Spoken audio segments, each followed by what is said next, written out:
La violence, c'est quoi?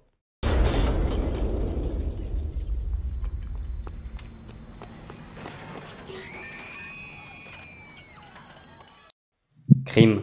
Banalisation. Danger. Pression. Psychologique. Arme. Agressivité. Agression. Colère.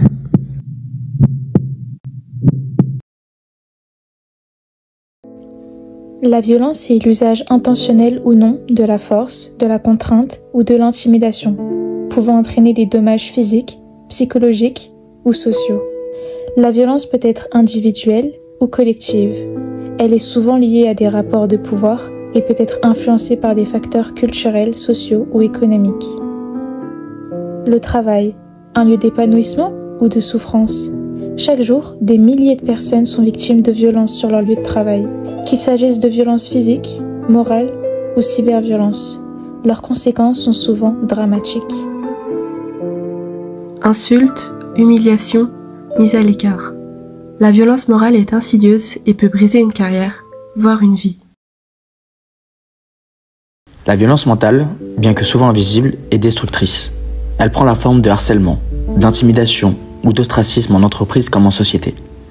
Elle mine la santé mentale, détruit la motivation et s'ancre dans des cultures toxiques qui sont basées sur la performance à tout prix.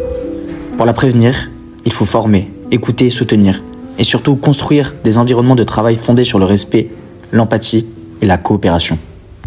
Avez-vous déjà été victime de violences verbales, psychologiques ou bien de cyberviolence? Alors pour ma part, oui.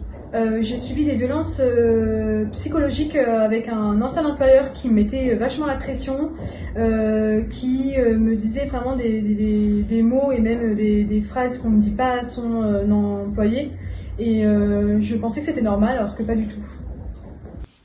La violence physique est la plus visible, mais aussi la plus taboue. Elle peut prendre la forme d'agressions verbales, de bousculades, voire de coups dans les environnements où la pression est forte. La violence physique, bien que physique, reste elle trop souvent banalisée. En entreprise comme en société, elle prend la forme d'agressions ou bien de menaces ou encore de gestes brutaux. Elle nuit à la santé, à la confiance ou encore à la performance. Pour la prévenir, il faut agir sur les causes, former les équipes, favoriser l'entraide et bâtir une culture de respect et de tolérance zéro.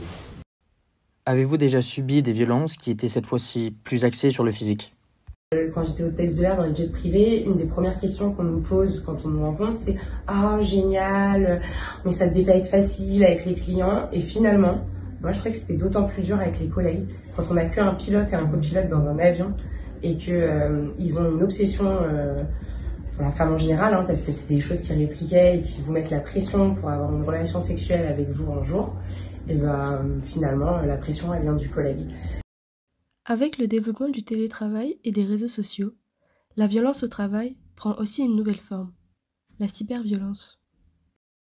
La cyberviolence, invisible mais destructrice, touche aussi bien la sphère personnelle que professionnelle. Harcèlement, rumeurs, menaces en ligne, ces effets sont profonds. Anxiété, isolement, perte de confiance. Pour y faire face, il faut sensibiliser, protéger les victimes et bâtir une culture numérique respectueuse et solidaire. Connaissez-vous des moyens qui permettraient de réguler les violences dans le monde du travail? Avant, on ne savait pas ce que c'était la CNV. Maintenant, dans la plupart des cas, que ce soit en anglais ou en français, c'est quelque chose que les gens connaissent. Et donc, on sait qu'il y a des outils qui permettent de ne pas se froisser au travail, de communiquer d'une manière décente, et notamment quand on est manager et directeur, pour donner l'exemple, et qui permet du coup de ramener une atmosphère assez saine et du coup de ne pas tomber là-dedans. La violence au travail est une réalité trop souvent ignorée. Pourtant, des solutions existent. La sensibilisation, le signalement et accompagnement des victimes, parce que personne ne devrait souffrir au travail. Et vous, cher public, avez-vous des moyens pour freiner ou bien réguler ces violences en entreprise?